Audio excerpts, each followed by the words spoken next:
আসসালামু আলাইকুম ওয়া রাহমাতুল্লাহি ওয়া বারাকাতুহু। দেশ এবং বিদেশ থেকে যারা দেখছেন, পরবর্তীতে দেখবেন, সকলকে মোবারকবাদ। আপনি যদি আমাদের এই চ্যানেলে নতুন হয়ে থাকেন তাহলে চ্যানেলটি সাবস্ক্রাইব করে পাশে থাকবেন। আপনাদের কাছে রিকোয়েস্ট থাকবে, আমরা একটি এপিসোড রেডি করেছি, প্রতিনিয়ত নবীজির শান নিয়ে আলোচনা করি। আশা করি আপনাদের এই আলোচনাটি ভালো লাগবে। আজকে আলোচনাটি ছাগল আপন মালিকের কাছে চলে যাওয়ার ঘটনা। ইমাম বাইহাকি ও হযরত মুসা ইবনে উতবা ও হযরত উরায়াহ রাদিয়াল্লাহু তাআলা আনহু থেকে অপর এক সূত্রে হযরত জাবের ইবনে আব্দুল্লাহ রাদিয়াল্লাহু তাআলা আনহু থেকে বর্ণনা করেন, খাইবার এর সৈন্যদল একজন রাখাল হাবশী গোলামকে ধরে রাসূল সাল্লাল্লাহু আলাইহি ওয়াসাল্লামের খেদমতে নিয়ে আসেন। এরপর তিনি এসে বললেন, আমি যদি মুসলমান হই তবে আপনি কি লাভ করব? আমি কি লাভ করব? রাসূল বললেন, তুমি যদি মুসলমান হও তাহলে তুমি জান্নাত লাভ করবে। সে বলল, ঠিক আছে, আমি মুসলমান হলাম, তবে আমার এগুলো ছাগলের কি হবে? এগুলো হলো আমানত, কারো একটি, কারো দুটি, আবার কারো কারো বেশি, অর্থাৎ এগুলোকে কিভাবে মালিকের কাছে পৌঁছাবো? রাসূল বললেন, তুমি এক মুষ্টি কঙ্কর নিয়ে ওইগুলোর মুখে নিক্ষেপ করো, সবগুলো আপন আপন মালিকের কাছে পৌঁছে যাবে। সে এক মুষ্টি কঙ্কর নিয়ে ছাগলের পালের দিকে নিক্ষেপ করল। ছাগল পালের প্রত্যেকটি ছাগল দৌড়ে দৌড়ে তার আপন মালিকের কাছে চলে গেল। সুবহানাল্লাহ।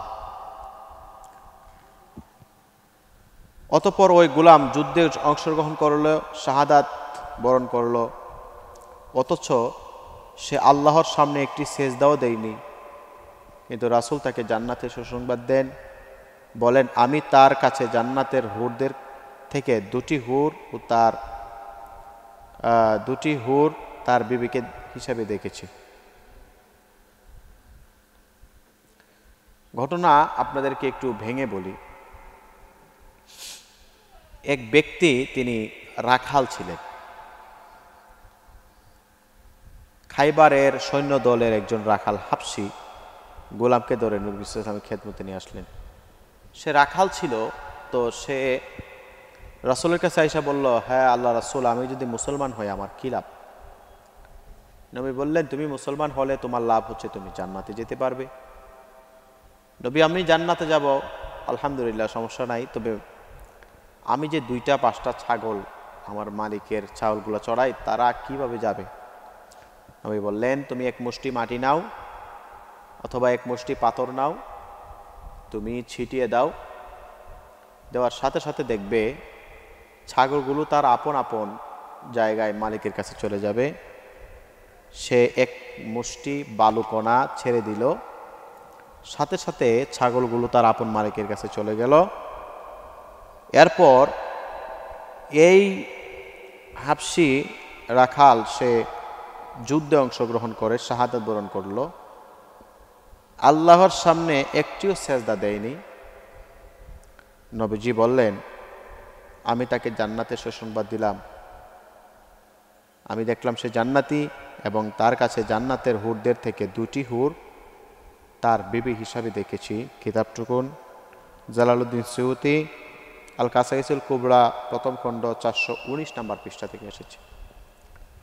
একটি সেজদাও দেয়নি, একটি কথাও বলেনি, বিশেষ করে ইসলামের কোনো কাজ করেনি, শুধু এক ওয়াক্ত নামাজও পড়েনি, একটা রোজাও রাখেনি, হজও করতে পারেনি।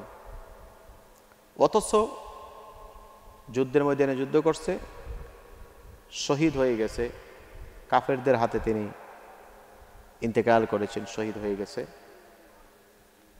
আল্লাহ রাসূল বললেন, সে জান্নাতি। আমি দেখলাম জান্নাতের মহিলাদেরকে দিয়ে তাকে 2জন হুর দিয়ে বিয়ে করাই দেওয়া হয়েছে।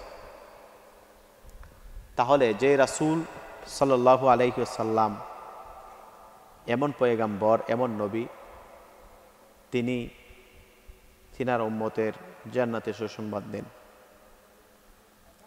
প্রিয় মুসলমান ভাইয়ারা, আমরা ওই নবীজির শানে বেশি বেশি করে দুরূদ ও সালাম পেশ করব, বেশি বেশি করে মিলাদ কিয়াম করব, রাসূলের শানে বেশি বেশি করে আমরা তাসবিহ তাহলিল পড়ব। আল্লাহ আমাদের সকলকে সেই তৌফিক দান করেন। আপনি যদি আমাদের এই চ্যানেলে নতুন হয়ে থাকেন তাহলে চ্যানেলটি সাবস্ক্রাইব করবেন। পাশাপাশি আমাদের উক্ত এপিসোডে যতগুলো নবীজির শান নিয়ে আলোচনা হয়েছে সেগুলো আপনারা দেখার চেষ্টা করবেন।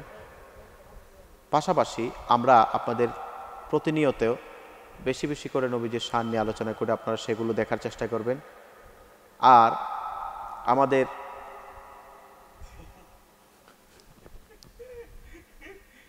সেফদালা